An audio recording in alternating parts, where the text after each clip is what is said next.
a video look at this Headrest DVD player, and we're looking currently at the HDMI input. This is actually directly running off my PC, which is 1920 by 1080p. And yes, I actually do have everything on my personal computer scaled this small.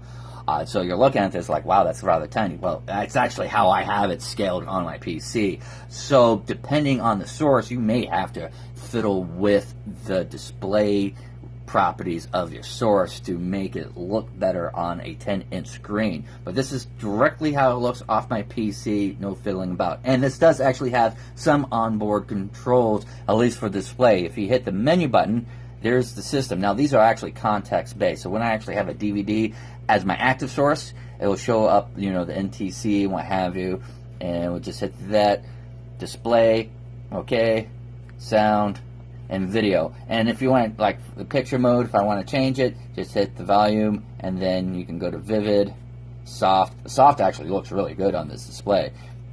Optimal, and then standard. Now, I have to be right up front and blunt. The included quote-unquote instruction pamphlet is largely useless. It really does not do anything whatsoever in explaining. It really is kind of useless. However, it took me mere moments to figure everything out. I mean, all in all, it is rather intuitive. Furthermore, I have to say it's a huge personal plus for me to be able to control everything directly on the unit. Now, it does come with a remote. The remote has really tiny buttons because it also doubles as a game controller, and it works all right. It's just let's just say I would rather use the onboard buttons anyways.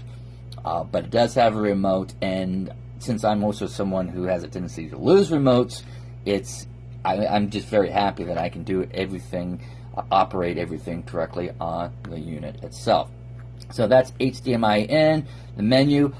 Before we go to the DVD, I just want to show here off to the side, it's HDMI input. The HDMI input does also work with MHL or Miracast dongles. You just those HDMI dongles that you use to wirelessly connect to your smartphone. It works with that. I've done, of course, other HDMI inputs as well, like I mentioned, Android media boxes, tablets with a mini HDMI to HDMI.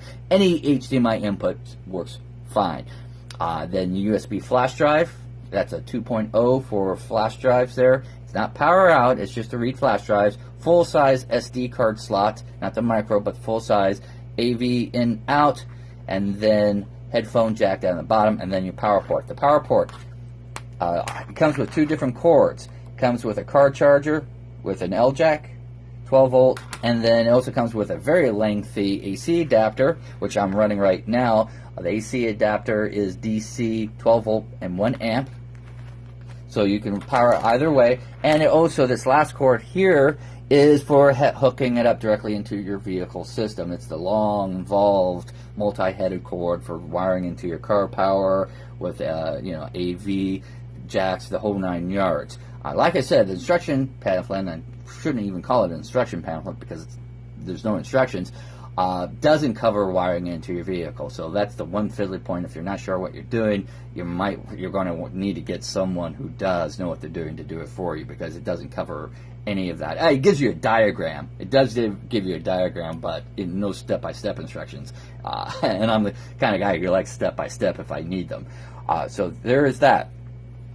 Now, let's go ahead and switch to DVD. Now, the input sources, you can actually set it so whenever you turn this on, it will automatically first look at a primary source, and if there's something there, it will go to that first.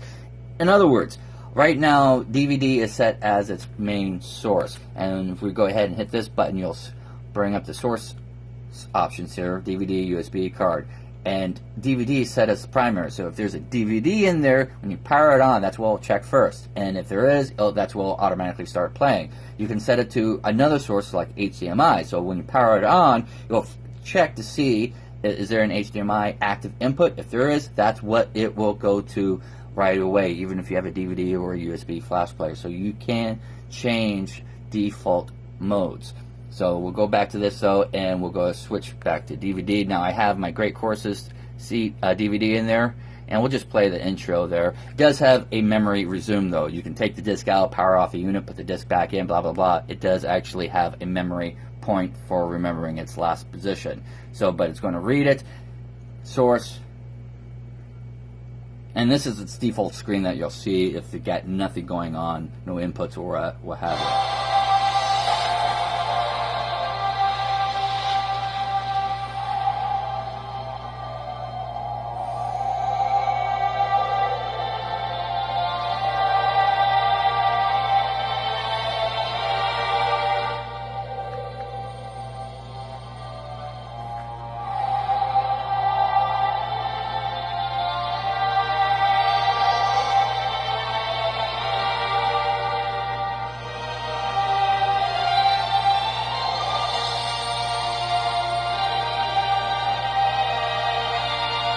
And there you go. Frankly, I find the volume level and the audio itself just fine. I mean, it's not movie theater quality if that's what you're expecting, but it does have a headphone jack if you have a nice pair of cans over the ears, what have you. But the volume level at max, as well as the quality, is just fine, really, to me. Of course, opinions will vary, but I think it's just fine altogether. And there you go, though. That is just a basic overview of this headrest DVD player. Actually, you know what I want to do? Let's look at the back, because there is a couple half points I want to make as well. And we'll just turn it off while I press it. And that is, first off, this little bit here, that's actually is where you put the headrest mounting on. Now, personally, I'm not going to use this as a headrest. I'm actually going to use it as a portable HDMI input 10-inch screen monitor and a DVD player. And this makes it as a very useful stand. But when I first pulled this out of the box, and it still is, it's very, very stiff.